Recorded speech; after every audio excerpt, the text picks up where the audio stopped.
You know, the thing to do is, it's to make it somebody else's responsibility. Telling somebody to do something feels so uncomfortable. What? Yeah, I know.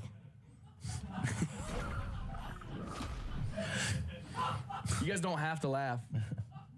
Do you pay them to? Well, they laugh when they want. You like telling people what to do? Okay, there you go. So, like, I'll have, like, 3 pieces of salmon or sea bass. Jesus. Sometimes, like, sirloin, but a lot of seafood. And now, do you cook it yourself, or do you have, like, somebody to help organize? Yeah, sorry. I forgot how well this podcast does. Who are you talking to? Sorry. So, When it comes to the elite group of just 250 comedians who are carrying the torch of free speech and saving us from our boring, meaningless existence, nobody's quite had the glow-up of Tom Segura. Starting out as an extraordinarily well-fed investment banker's son, Tom has undergone a complete transformation in the space of less than a few years, due in part to his epic battle with the hardwood flooring in a gym. After dropping a bunch of weight, purchasing several exotic vehicles, and building a luxury watch collection worth more than most of our houses, Tom now maintains the physique of a fit 65-year-old at the age of 45. But it hasn't been smooth sailing for our boy Tommy. As most of you will know, he caught a ton of heat last year after several slip-ups which revealed his true feelings towards his fans and just poor people in general. Not to mention anyone who works in an airport or a hotel or a restaurant. Look, basically just anyone who actually works for a living. And so when he had Matt Rife on the YMH podcast last week, they discussed their full grooming routines, their latest diets, workout programs, staffing issues, and all of their struggles when living on the road. You know, just the normal sort of conversation we've come to expect from 2 of the top 250 comedians in the world. So I'm going to take you through all the cringiest bits, and hopefully we can try to make comedy podcasts funny again. If you haven't heard, Matt Rife's latest comedy special just dropped on Netflix, which is their first full crowd work special. I covered it in my most recent Patreon video where I dug through all of Matt's most recent podcast appearances to show you the dark side of being super famous. It's actually pretty crazy how bad things have gotten for him, so go and check that out in the link in the description if you want to see that video. It's also a great way to support the channel over on Patreon. But basically, the theme of his crowd work special was the things that we dream about. And so when he was discussing it at the beginning of the YMH podcast, Tom shared a recent dream of his own that confirmed something a lot of us have been suspicious about for over a year now. I had wild dreams last week. I remember that. What about? Dude, one was that my trainer was like, I got to take you off. And I was like, what? And he was insisting. I haven't told him yet. But Is that a text, or are you going to tell him in person? I'm going to tell him in person. While he's stretching you out? I want to see his face. Yeah. And he's like, it's going to help. And I was like, well, and I gave in. I let him. But it was. Okay, ended well at least. Yeah, it was. How often do you work out now? Almost every day, like 5 to 6 days a week. Yeah. Dude, good for you guys. Yeah. So we first came to learn of Tom's special relationship with his trainer in a documentary Tom made about himself last year, which included full action shots and special interviews with the trainer in a documentary about his comedy tour. I started touring with Tom back on the Ball Hog tour. When we were training together, he thought it would be a good idea, you know, to go out like the last quarter of the tour and, you know, train him while he was on the road. But the best bit for me was during the candid sit-down interview where his trainer broke down in tears and had to step out of the interview before he started sobbing uncontrollably. Working with Tom is, I mean, you really can't ask for anything better.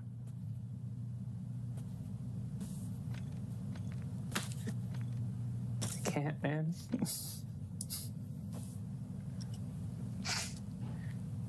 I mean, it's...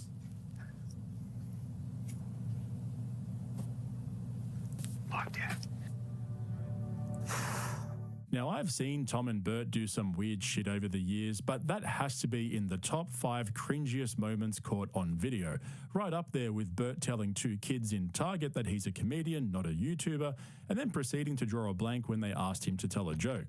But it sounds to me like maybe Tommy's mistaking reality for a dream. I could totally see his trainer changing up Tommy's program to include a hard finisher, you know, just to make sure he got everything out of him. And so the whole trainer discussion with Matt Rife conveniently led into a discussion about Tom's new nutritionist, which then led to the revelation that Tom has a full-time private chef, We'll get to that in a moment, though, because our boy Bert ended up catching a few strays when they were talking about their body fat percentages. And as you're watching this, I just want you to remember that you are watching two of the 250 best comedians in the world talking freely on a podcast with no restrictions or limitations on the topics they're allowed to discuss. This is just pure, unadulterated, elite comedy talk from two of the best at the top of their game. Thank him, B. I got with this nutritionist who was like, your scale numbers are just nonsense. It's about body fat. So I'm down 7% body fat in 6 weeks. Yeah. What is your body fat percentage? Right now, it's 18. That's not bad. It's not horrible. How are you? 40? 45. Jesus Christ. Yeah. Okay. It's really good then. Right now, I'm trying to get to 15. And, then you kind of, I think you just evaluate. I'm only like a year younger than this I dude. think if I got to 15, I'd lose all Time my to grow. hands. They would hate you so much. Yeah, I think so. What are you at? You have to be like, what, 10? I think I'm like 9. It's pretty low. Yeah, I know. No, I would be catatonic if I got to 9. But What's Bert, you think? Bert, probably like 45, something like That's not great. That's not great. that. No, he has wild ranges too. Like I have too, but I think he's like, he probably has a decent amount of lean mass. I think his visceral fat that's like kind of morphing its way into his organs. I would say he's probably in the mid to You can Google this? I don't think he's not 40. I mean, look at the picture scale though. He looks like the worst picture, but I think that I think he's probably closer to 30. I think he's close to 30. I don't think so. I don't think he has those hips. No? No, it evens out. He does look like the far right, whatever that is. But he doesn't Conservative fat. He looks like it when he at his profile. At his profile, he looks like a trans man having triplets. But straight on, he's got good shoulders and stuff. He's been To compliment shoulders alone is not a really. It's his favorite thing to talk about. It's his only thing he talks about is his shoulder. He's like, I have great shoulder. I don't know, dude. Okay. He's a crazy person. And this is like when you go like, I have legit the best shoulders. I do. Hold on, I do. I have legit great shoulders. Like great shoulders. No, you don't. Yo, they're ripping through this shirt right now. Yeah, but you say things you don't really mean. See, to the untrained pedestrian brain watching that clip there, you would think that Bert would be upset that Tommy and Matt were talking about how fat he is behind his back and laughing at the misfortune of his ailing health. But for a seasoned comedy brain assassin like Bert Kreischer, it's all part of his plan to be the center of attention, even when he's not on the podcast himself. It's truly genius when you think about it. Anyway, let's get back to Tom's new diet and workout routine, because when it comes to health and fitness, Tom Segura's name is at the top of the list of influencers we should be listening to for advice, even if you're broke and you can't afford a full-time personal chef. Okay, and what helps you the most? Are you big on cardio, or is it mainly diet for you? Well, the shift has been the combination. Like, I was working out the past few months too, but I wasn't focused on the diet. So what I did was I got this nutritionist that gave me like a structure. I like structure. I like, this is breakfast, this is your snack, this is lunch, this is dinner.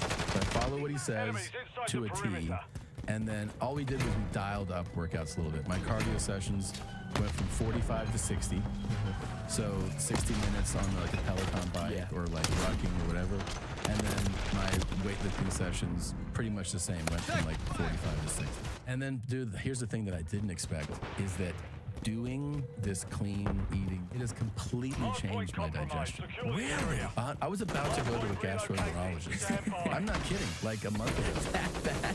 Yeah, I was like, I didn't realize I have explosive wrecked like shit, so I need to go to the doctor. And I started following this guy's meal. I go, dude, if I don't lose a pound, I already thank you for changing my digestion. Like, it's completely fixed. It was that bad? Yeah. I'm not a big shitter, dude. I'm really not. Here's the thing that I realized. It's like, if I have anything like greasy, fatty, it's like, it's game over for me. No burgers. I mean, no, I don't. I really eat a lot of burgers, no. It's like, I need to have, like, lean meats. And I need to have, I don't have dairy. I just have, like, No dairy, no burgers. But I still eat a ton of protein. Like, I'm having 16 to 20 ounces of lean meat at dinner. So like I'll have like 3 pieces of salmon or sea bass. Jesus. Sometimes like sirloin, but a lot of seafood. And now, do you cook it yourself, or do you have like somebody to help organize? Yeah, sorry, I forgot how well this podcast Who are you does. talking to? Sorry. So no, but I mean I'll make some stuff. But I make eggs in the morning. But yeah, I do. I just eat that. Here's the thing: I feel satiated. I never feel bloated anymore. I never feel like sick, and I don't feel like, oh my God, are my intestines melting? What do I have? You know, like, is my stomach falling? All that is just from eating. Wow, who knew the solution to Tom's bloating was only a couple of $100 a day in fresh meat and seafood, cooked to perfection by the bread. And as the podcast went on, the topics became more and more relatable. If you didn't know what a rider was, it's basically all the shit that an entertainer requires the event organizers to provide for them in their dressing room. For example, it could include food, drinks, various snacks, maybe a special pillow or some pills to help them sleep. Every rider is unique to the entertainer, so no 2 riders are the same. Riders like Uncrustables and like fruit plate. Yeah, but at 45 it'll be different. But that's so far away. Yeah. That's 17 years away. Okay, just relax. Some of the times you show up to a green room, and it's your rider, and you're like, what is this? And they're like, it's your rider. Oh, yeah. You're not touching it. Most of my rider was like, I was getting stuff like for my girlfriend whenever she would come on tour and stuff. None of it was for me. My boys want something. Yeah, I've got the Uncrustables is the only thing I touch on my entire rider. That's a Burt, like, staple. Is it really? Yeah. You know they have protein ones now. Really? Yeah. There's, have you ever looked that up? There's like a protein Uncrustable. There's like peanut butter and honey ones. Really good. What's his big revelation was like you can toast them in the microwave. Wait, can you really? Yeah, he's like, that's the move. And then he's like, you gotta, it's like you put them in the microwave for like, he said something like 7 seconds, right? And then he's like, it will burn your mouth, so you gotta, you pierce it so that the steam. Man, Bert killed it in this episode. That's the second time they talked about him, and he's not even in the room. You know, sometimes when Bert's not around, I think to myself, fuck, I wish Bert was here. You know, just to rock up with some champagne or Porosos, just have some machine style. Man, that hits hard. But the whole rider thing is fascinating to me, and it's not because I give a fuck about what the elite 250 like to snack on before and after they murder pedestrian brain civilians on stage. It's more the fact that they're also interested in what everyone else gets in their rider. What is your one thing that it's that's a great question. Yeah, I'm a little bit like, I wouldn't want people to know. I'm a little bit I feel like They know. I've first class flights. have to do first class so you can read your Steinbeck. I was really impressed with that. Shut up. Is there anything you're like, I didn't know that I was this guy, and then you experience it and you're like, now I kind of have to be this guy? No. Really? All right, so what do you demand right now? Nothing. Do you have a rider? No. Any snack? Any snack? I can't figure you. In my green room, I get fruit and hummus. Hummus is good. And Solid. Bud Light and White Claws. Solid. But that was just my manager came up with that. I cannot figure it out. That's a rider. I can't figure it out. Why? That is a rider, but he's saying he didn't come up I with didn't it. do that. She just did it. She knows. But it's a nice luxury. Yeah. So what are you ordering for dinner? That's what I'm saying. It's like that is crazy. What's going on here? What are we talking about? Nothing. There's got to be one. You've got some money. There's got to be a thing. Nothing? He's embarrassed to be remotely demanding. I would never be demanding. See? Out of shame. Ever. Honestly, watching Andy and the Toy Story boys stumble over themselves trying to figure out why Shane Gillis is just a normal dude doing his thing is basically like a free therapy session for me. Every time I play that clip, I feel a little bit better inside and more normal than the last time. And that's one of the biggest problems with these guys. We've never had this much exposure to comedians before, and because their podcasts have all jumped the shark and run their course, they just sit around having private conversations on camera these days because apparently the most interesting things to talk about on a podcast are the intricacies of their digestive systems and bowel movements. But we all know Tom Segura's a bit of a business shark. I mean, he wouldn't have been able to build a podcast network with all the necessary business skills he acquired on the way to reaching the top 250. And so when it comes to delegating responsibility, nobody quite does it like Tom Segura. Wait, so what's your routine like? Do you eat very clean? I don't eat enough. That's my problem. Yeah. I'm not a big food guy. I have like time, 2 meals a day. That's really all I have time for. The rest is like I'll snack when I can, I suppose. I Good should be snacks? eating like, no. I'll have like a protein bar, I suppose. Uncrustables. Uncrustable, yeah. It's never anything like good for me, I suppose. You can set it up, where like food is brought to you, like when you're on tour, especially, like. I mean, we get the meal before, and then we usually get like burgers after or something, but it's not as. Yeah, but you're as also set up as yours. 28. I know, but I wish I could get myself into a routine. You can, though. Like, I know. You know what it's the just thing to do is, it's to make it somebody else's responsibility. So Yeah. you say like, this is what I have to do, and then it becomes like whoever on your team's thing of like, this has to be wherever we're going. You have an assistant, right? Yeah. Okay. Yeah, I should probably get an assistant. Yeah, but I mean, like, you know what I mean? Like, then they would just show up. Here you go. It's lunch. You have to eat this, Damn, that's a good point. Yeah, you can just schedule it out. I need to eat schedule at it. 11:30, 2:30, You schedule it. 5:30, and Yeah. 7:30. Interesting. Here you go. All day. Yeah, Food it's all somebody day. else's job. Yeah. Damn, it's a really good idea. Yeah, you should do that. I don't know. I feel f***ing weird hiring people. Here's the thing. It's so hard. Really? It's so uncomfortable. To hire someone? Yeah. How come? I don't know. Just telling somebody to do something feels so uncomfortable. What? Yeah, I know.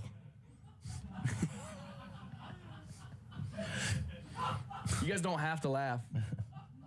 Do you pay them to? Well, they laugh when they want. What's so fucking funny? Go You ahead. guys are cute. Can I have one of them? No. Engage and destroy the enemy. All of them. Why was that funny? What's so funny? You like telling people what to do? Okay, there you go. I want him. I can't do it, dude. I employ my friend, which is like the coolest thing about success to me. But even that's like, they'll offer to help out with like carrying a suitcase or something. I'm like, no. Like, Here's how it's going to change for you. You think so? Yes. After a while, it'll change. Usually want better work. Yeah, I suppose so. Yeah, you want actual results. So you tell your friends to get other jobs and you hire other people. No, they're super talented. I love employing my friends. I love it. I love it. He's just saying that to be nice. You guys are fucking mediocre at best. No, they're fantastic.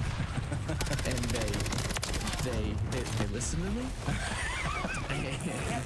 Like if I ask somebody to do something for me, it's gonna get thrown back in my face. Or somebody, not even if I ask, if they just do something for me. Yeah, but this is part of it. I mean, just when like I'm carrying bags to get out of the green room and back to the tour bus or something, he's like, "Let me carry that." I'm like, "I can carry it, don't worry." Nah, let him carry it.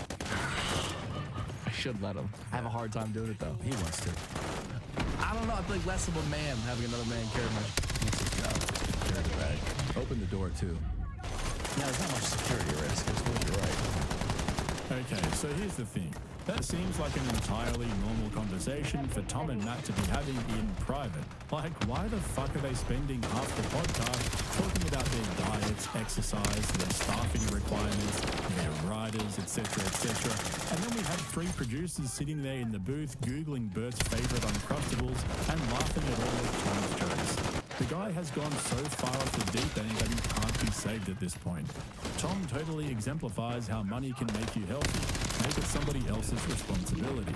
I finally understand the feeling men have when they don't want to listen to women talking about women stuff. There's nothing I want to sit through less than these two talking about their diets, clean eating, weight loss, body fat, and body hair.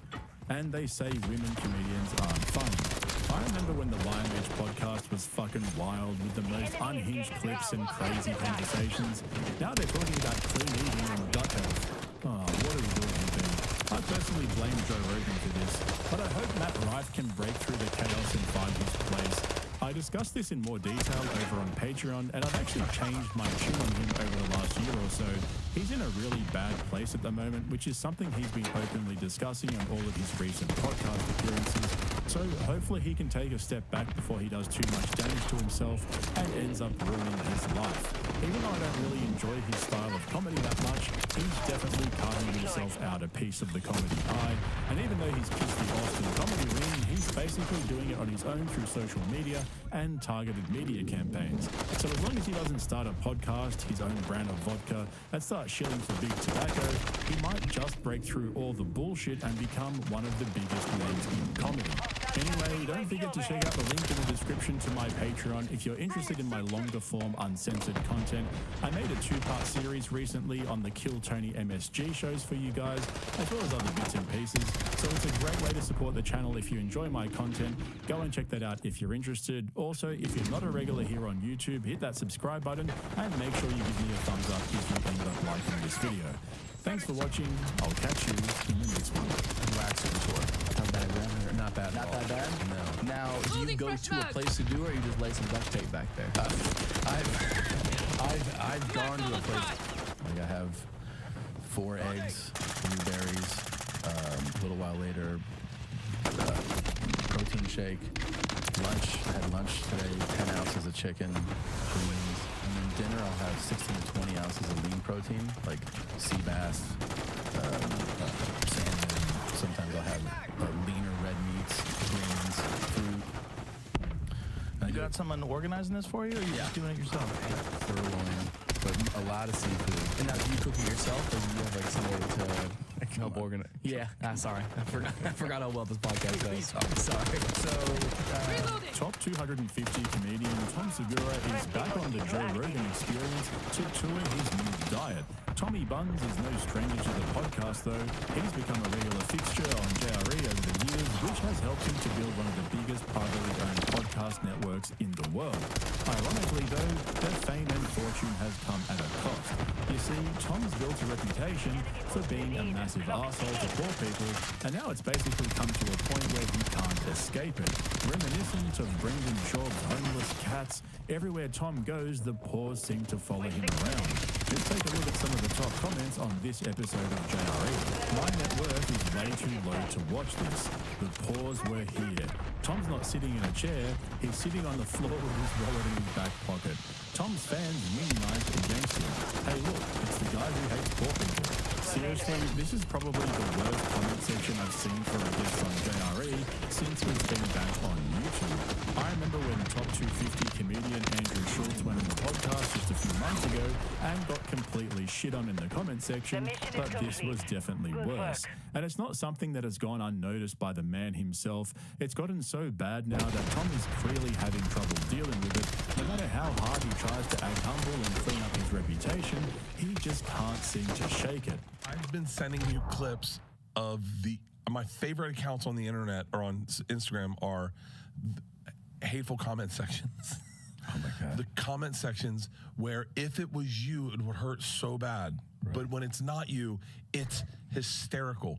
And I don't read comments because it does affect me. Like it does. I will.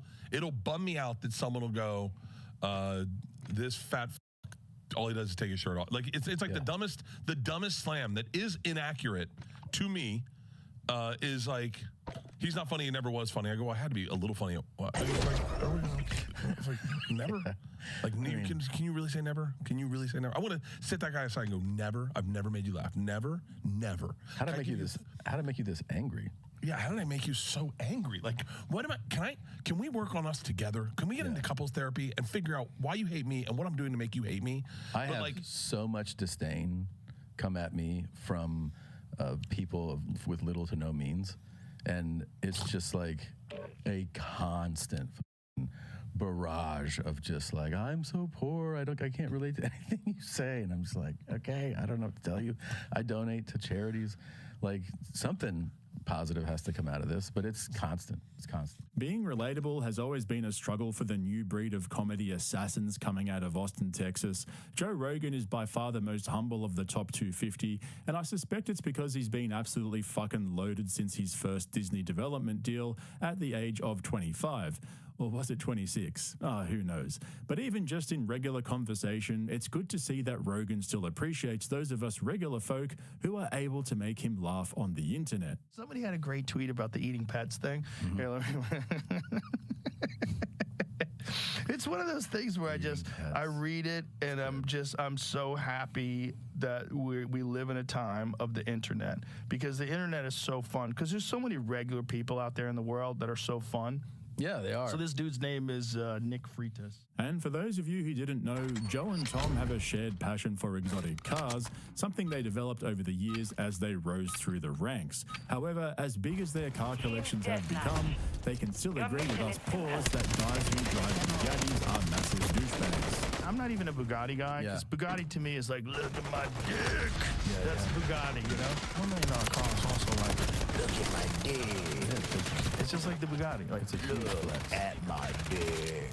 It's also a different kind of thing than a look at my dick. You know, it's more of like, oh, you know cars. Too into that. Yeah, you know what gets the wheel spinning. But then they got onto the topic of which car they loved the most out of their collections, and as it turns out, it was their slowest cars that they found to be the most fun. It kind of reminded me of those old MasterCard ads when you buy all this shit from your toddler, and they're just happy to play in the box it all came in. The thing about those cars are really fun, but you know what my most fun car to drive is? Actually, the most engaging car is my little air-cooled 964. That Porsche RS America. It's not the fastest. My favorite is my slowest, too. Which my one? GT4. Yeah. It has that Demon upgrade. Yeah, but that car's way faster than my car. But That car's pretty fast. It's pretty fast, but it's not like, I think everything else I have is almost My car's fast. I mean, that one's not too fast, but I like fast cars. Fast cars, fast cars, fast cars. Yeah, that's like my white car, the GT3 RS, the Sharkworks car. It's Kodak car. Real raw.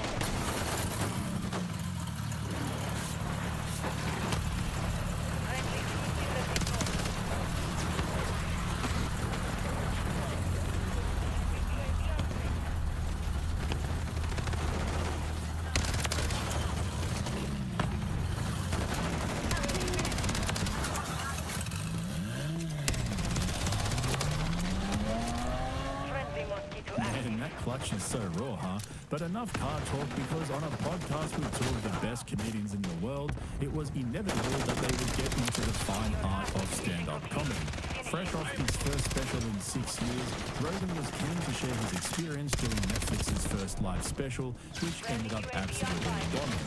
If you haven't seen my full review yet, check out the link in the description below to my Patreon, where you can watch it with full clips and commentary, as well as a bunch of other videos. I just uploaded a breakdown of Bobby Lee's multi-million-dollar lawsuit loss, and I'm probably going to do a recap of Tom Segura's latest appearance on King Tony. So check out the link in the description if you're interested. It's a great way to support the channel. But as for Rogan's special, he actually made some interesting comments about it with Tom, which may help to explain why after taking 6 years to dial in a tight 1 hour set, it ended up falling flat on its face. I'm getting ready to do my live special, knowing that there was a date that this had to be done, and that it was only on one night. Yeah. So it was like this super hyper focus of getting ready for something like that. Yeah. And when I did it, I was like, after it was over, I was like, I want to do that again. Yeah. At first I was like, I'm going to do this one time, and I'm never going to do this again, because this is a ridiculous idea to be able to do something live to millions of people on Netflix. Well, you enjoyed the experience. I liked it. Yeah. I like it. I like it a lot. Yeah. I like it too much. Well, that's kind of how I am about being. Have you ever thought about doing a live special? Never thought about You it. should do it. You think so? Yep. I think everybody should do it. Just get it dialed in to where you know How that moves. and let's fucking go. And just bust that mother out for the whole world. And then you don't have to do editing. That, I'll tell you, I fucking hate. Ooh, I always have that problem. I don't want to watch me. I know either. I don't want to. I hate it. Yeah. And then Gross. Then I told them I wanted the show that they were like, no, not that. I go, yeah, no, I want this show. And they were like, what about the other show? I go, I don't want that show.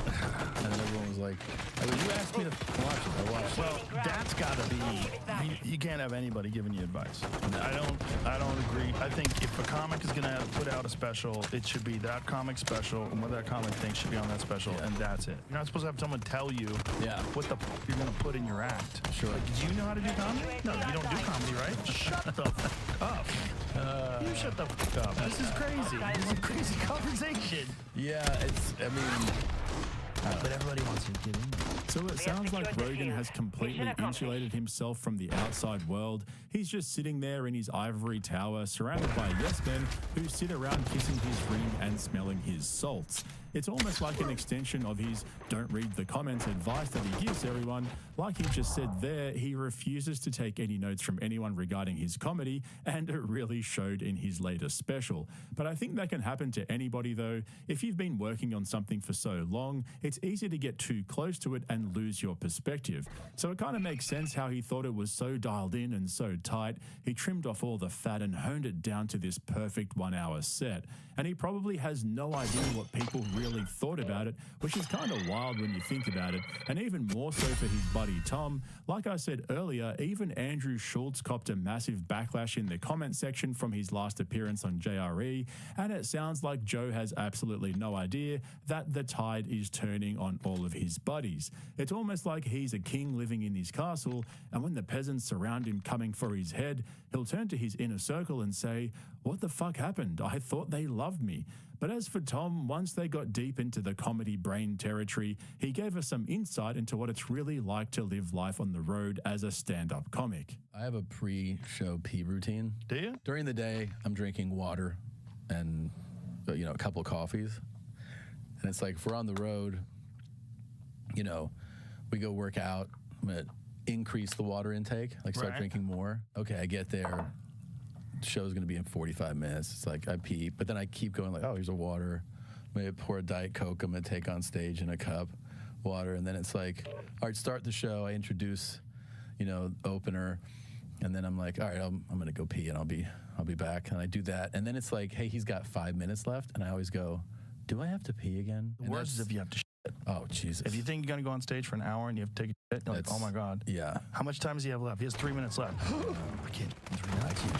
I know, that is but your body doesn't seem to be able to shut the thing down. Unless it's like a real emergency. But the pee one, I hate when you go, all right, I'm just going to go out there. What am I, a toddler? Just go do your shit. And I'm like 5 minutes in, I'm like, I have to pee right now. You just carry that. Oh, your body will put it out of your mouth. But there's like this discomfort you have the whole time you just stand there. I'm like, you there for an hour?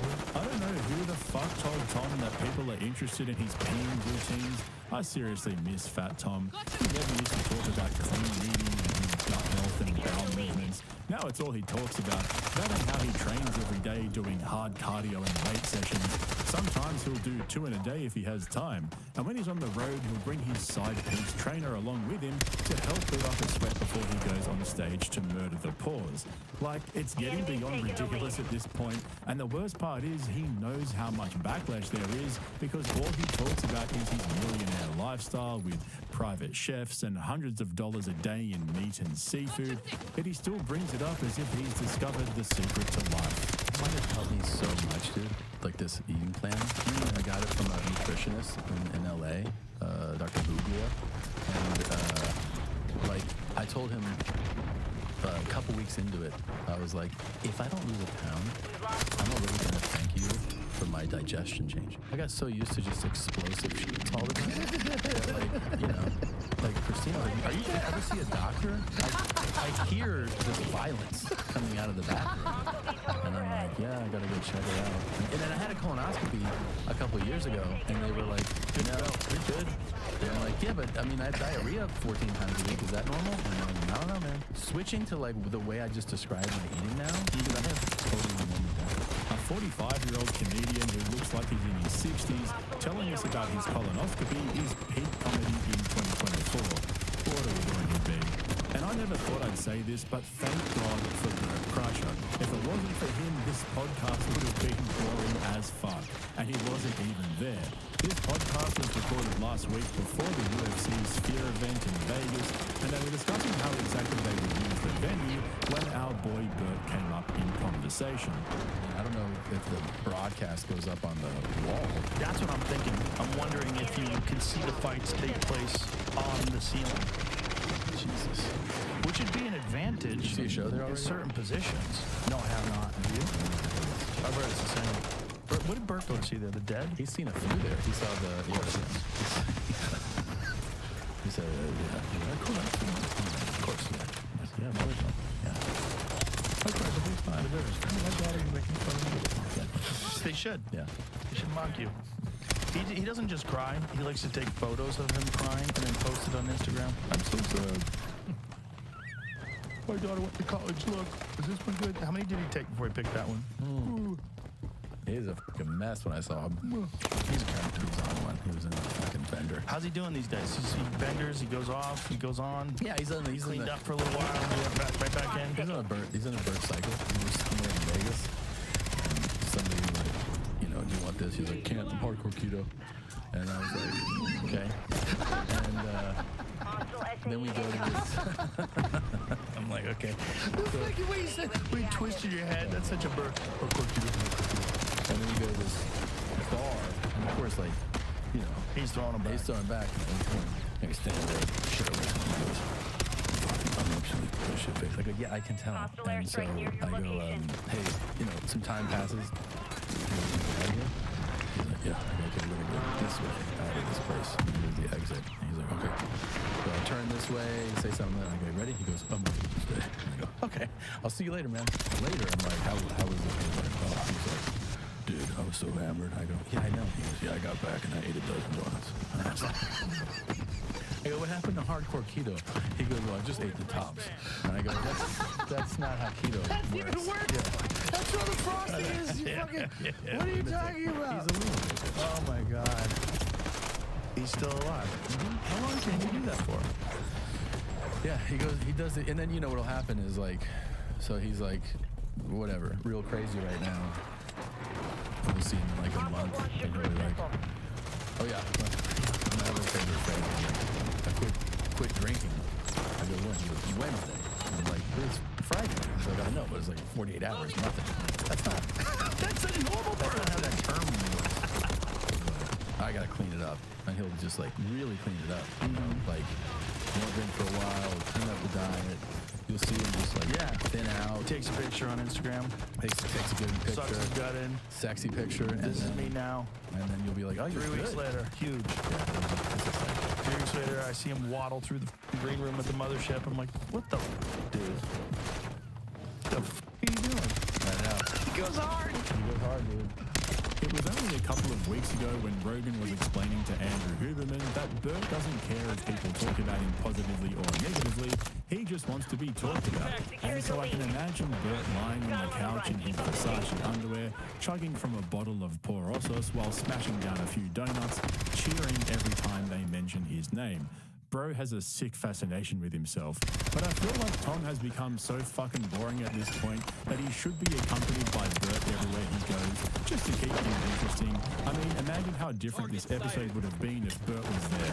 You know, just to burst into the room with a bottle of champagne and tell us the machine story again. I often catch myself thinking, man, I wish Bert was here. Anyway, ever since Cat Williams called out Rogan and his 6 never-been-funny comedians at the beginning of this year, it looks like the tide has really started to turn on these guys. Even just this episode isn't getting many views. I think people are just getting sick of the same boring-ass conversations. I mean, I covered Tom's discussion with Matt Rife on YMH last week, where they talked about almost the exact same things as he did on this episode of JRE. Seriously, how much longer can this go on for? By the way, I mentioned this earlier, but Bobby Lee actually just lost a massive lawsuit against Wondery 2 weeks ago, which is a podcast network owned by Amazon. It turned out that Bobby's Tijuana story was getting too much traction, and Wondery used the morals clause in their agreement to get out of the deal. But during the discovery period, a bunch of internal emails and correspondence came out that showed Tiger Belly had inflated their download figures to get the deal done. So it sort of makes me wonder how Rogan's numbers are going on other platforms besides YouTube, because apparently he used to get around 10 to 11 million views per episode on average, except now that we can see the numbers again on YouTube, he'd have to be getting 8 or 9 million downloads per episode across Spotify and Apple Podcasts. Yeah, I don't know about that.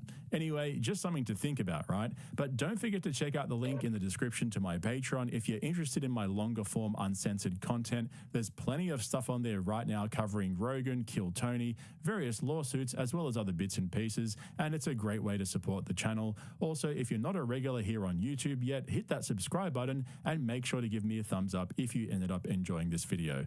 Thanks for watching. I'll catch you in the next one. I had eggs with elk sausage for breakfast. Ooh, babe, you want some elk sausage? I got some. Yes. Ooh, I'll hook you up. Really? Yeah, I'm gonna leave here. I'll give you a bunch. Okay. I got a commercial freezer back there filled with Okay. I'll definitely take some. Oh, elk sausage is so good.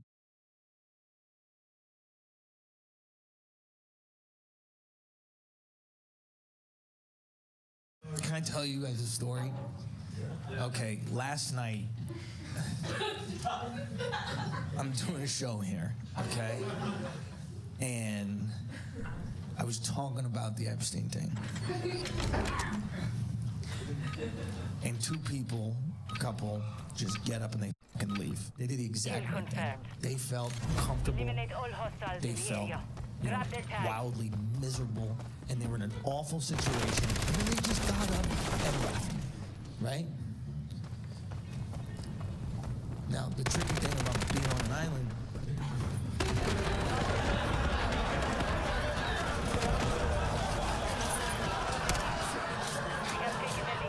Alright guys, I'm back with the top 10 worst comedians of all time. I put this together after a bunch of you asked me to do this when I dropped my top 10 favorite comedians of all time, so think of this as a sort of companion to the best comedians in the world, except these are the worst. And boy was making this video fun. I thought the top 10 best was difficult to do because there were just so many worthy comedians who deserve to be on that list, but this one was even harder. And I just want to clarify up front, all the people on this list were at one time very successful, very wealthy, and celebrated comedians. So this list isn't to trash on like sort of up-and-coming comics who are still finding their way. I made sure to only include comedians who reached the top of the mountain. Well, maybe not all of them, but if you're a comedy fan, you should recognize most of the hacks on this list. Some of them have their own TV shows, a few of them made it big in Hollywood, but a common theme for most of them is that they suffered from a massive downfall, and a couple of them are going through their downfall right now. So try to think of this as a hybrid list of the worst comedians ever and the most hated comedians ever as well. It sort of goes hand in hand. Alrighty then, quick shout out to my regulars. I hope you're enjoying a well-deserved holiday season with your family and friends, but if you're new here and you end up enjoying this video, please consider becoming a subscriber. We recently ticked over the 50,000 subscriber mark and we're pushing for 100,000, so get on board, support the channel, and have a laugh along the way. Also, just quickly, like all of my longer videos, there are timestamps in the description and in the comments below. Nothing worse than a long video without timestamps, right? But the best thing to do if you have the time is just let it play through, enjoy the list as we count down to the #1 worst comedian ever. So then, Wolf, here we go. Coming in at number 10, the only guy to ever steal a joke from Joe Rogan. I mean, if you're stealing jokes off Joe Rogan, you're going to make it onto this list. Ladies and gentlemen, Dane Cook. You know what I love about when guys call each other and we get each other's voicemail? Just how degrading we are to one another. Where the f*** are you, d***bag? Pick up your phone, you homo. Why don't you pick up? You're a d***bag, dude. And then you call back and you get hit. Oh, who the f***'s not picking up now? I'm a d***bag. You're a d***box. I've upgraded your container and you're a d***box. They call you, yeah, you're a trough. You're a trough of just keep going back and forth. Oh yeah, you're a silo, sucker. And he calls me, you're a f***ing space shuttle. No, that doesn't even count, dude. I'm talking about containers. I am not a space shuttle. You know, it occurred to me when I was watching some of his clips that he's basically a good-looking, hard-working version of Bert Kreischer. And despite the fact that he just wasn't funny, Dane Cook really was a pioneer of social media way before everybody else caught on. For my regulars watching, you all know about the Rogan bump and the Rogan effect, where the comedian will go on JRE a few times and boom, they're a certified touring comedian with their own podcast, line of merch, Patreon, etc., etc. But Dane Cook did all of that by himself, and look, credit to him, he really worked it out early on. He was the first comedian to really understand the power of the internet way back when MySpace was a thing in the early 2000s. I knew I was ahead of the curve with the whole internet. I really was like, everyone's wrong, and I'm right. And I'm even telling people, I wasn't even like keeping it to myself. I would go to other musicians and comics and be like, do what I'm doing. Tell what I need. Set up a page like this, offer this, put your for free on Napster and LimeWire and Kazaa. Give it away, man. Oh my God. Give it away. So a lot of people, not everybody wants to do that. Not everybody loves it. I love it. I love tech. I always liked creating and editing. What font should Helvetica? Bold. You know, it's like I love every. Man, I make my own flyers, dude. It's like I was doing I was a fulfillment center. I was my own fulfillment center. I was packaging my and sending it to people. He spent years sharing clips of his stand-up on MySpace, responding to comments and messages individually, and he amassed a massive following in a very short space of time, to the point where he was starring in Hollywood movies alongside Jessica Simpson, Jessica Alba, and Kate Hudson. So then why did you do traditional Hollywood? Well, because obviously it was fun. It was stand-up is such a lonely road. You know what I mean? It's like, you're isolated, it's you and then a group of people and then they disperse. And the idea of being like a piece of a puzzle for someone else's vision is really alluring to me. Yeah, no, I think the real reason why comics go to Hollywood is because stand-up is considered to be a dark art. It's kind of like clowning around, whereas Hollywood is more mainstream and establishment comedy, so when a comedian moves into making movies, they feel like they've really made it, and not to mention all the fame and celebrity that comes with it. But the flip side is the stand-up comedy community generally sees this as selling out. How many times have we seen stand-ups go to Hollywood and then shortly after the claims start rolling in, they're not a real comic anymore, or they sold out to Hollywood? And when you combine that with the fact that Dane Cook just isn't really that funny, the pile-on got pretty bad. I mean, it got real bad. His half-brother, who served as his business manager until 2008, stole over $12 million from him. The brother and his wife were charged with embezzlement and larceny in 2010, and they pleaded guilty, which saw the brother sentenced to 6 years in prison, while the wife was sentenced to 3 years in prison. Okay, so, like, the quick version was like, I got through, like, the death of both of my parents right around 05, 06, and then I go through this terrible situation with my brother. I had to put my brother in prison for, let's just say, bad management. Yeah, we didn't want to bring it up. Yeah, it's okay. I mean, like, if I bring it up, it means, like, I'm cool to talk about it kind of thing. Everything was coming up, like, the period of cool down in the career, and that was at the end of it. And then I was also getting smashed by comics that now I can say at 50 what I probably couldn't say then without making looking bad. Like a lot of jealousy, a lot of animosity that I, at a young age, was famous, hanging around with beautiful women, rich, and there was a lot of, and I learned years later, and I can actually confirm that a lot of these same people came in years later, like, I was just really, like, I was frustrated. I wanted to have more of what he got. Anyway. I actually agree with him there, because for a community who prides itself on speaking their minds and pushing the boundaries of free speech, they really can be a bunch of snowflakes. Dane Cook just got so rich and famous due to his hard work in promoting himself that so many of his peers hated him for that, except the part that he conveniently leaves out is that most of the problem was just he wasn't funny. A quick side note though, I didn't actually know this until I researched for this video. Dane Cook was the one who coined the Karen meme. True story. And he also met his now wife when she was 18 and he was 44. Yeah, some people think that's a little bit creepy. But with his rise to fame came accusations of joke stealing, firstly from Joe Rogan, which is a joke within itself, but then also from Louis C.K. And do you know who else has a reputation for stealing jokes? The 9th worst comedian on this list, Carlos Mencia. I'm somebody important enough that he had to end the show by saying Carlos been stealing. That's who I am.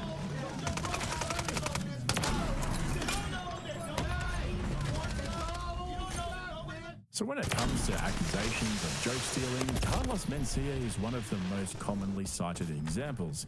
Like most of the hacks on this list, he started out as a stand-up comic and made his way over to television, and he even appeared in a Super Bowl ad for Bud Light. Wow, how appropriate. Carlos also owned a bunch of restaurants which have subsequently gone broke. But in terms of his stand-up style, he is known for pushing jokes about race relations, being of Honduran American descent himself, and that's one of the main features of comedians that I really dislike, which is going to come up time and time again in this video. They rely too heavily on aspects of their personal identity to make jokes.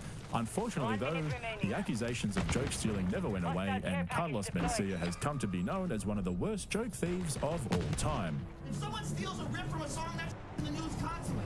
Motherfucker, steal and make it on HBO. Steal and put it on television. Listen, I know you're saying that you're acting like a little. No, I'm not saying that. Yes. Me, motherfucker. They don't even know what the fuck I do. That was actually the last known public sighting of Carlos Mencia. He's been missing ever since. I'm just kidding. If only Joe Rogan kept calling out joke thieves, I think some of his buddies might find themselves in hot water. But what made Mencia's situation so bad is that he never really opened up to his mistakes, and the situation got so out of hand that his reputation was almost completely destroyed. Well, I'll just do some of my material and then it'll do the same. So I'll just talk about myself. When has he ever stolen? I used to this bit about how I was so small that my dad would have to get on my shoulders to get on a ride to Disneyland. Then he did a bit, literally, but this is, I can't do it. But is this, where is this? Who cares? It's reality. Anyway, it's good to see you. This is the reason why comedians get away with stealing. Comedians like you are afraid of confrontation. So how are you feeling now with all this, the controversy that happened a decade ago? I mean, what's going on now? 14 years ago now. 14 years ago, yeah. You see, dude, back in those days, well, first of all, you know what, dude? Everything, it hit me when I watched that episode of the Comedy Store. Yeah, the Showtime thing. Yeah, it hit me because you texted me. I realized, like, my absence from the internet in all those years allowed a narrative to be created that will never change. No matter what I do, no matter what I say, no matter how I come about it, no matter what my perspective is, it just is the way it is. Like, there's nothing I could do about it. Yeah, he really mishandled that whole situation. I think he thought it would just go away if he ignored it, but the reality is, in the absence of any explanation or any real display of remorse for his reactions, he became known as the joke thief. And even after all these years, when he was given an opportunity to respond, clear the air, and, you know, tell his side of the story, he ended up just making more excuses and failing to take responsibility. I think it's worth acknowledging, though, it's actually not that hard to accidentally steal someone else's material. Obviously, comedians get inspiration from all sorts of different places, and it can be hard to remember if something occurred to you or you just heard it from someone else's routine. And sometimes in the moment, you might be having a bad set, so you remember a funny bit you heard once and you try to riff with it. You know, these things happen. But the problem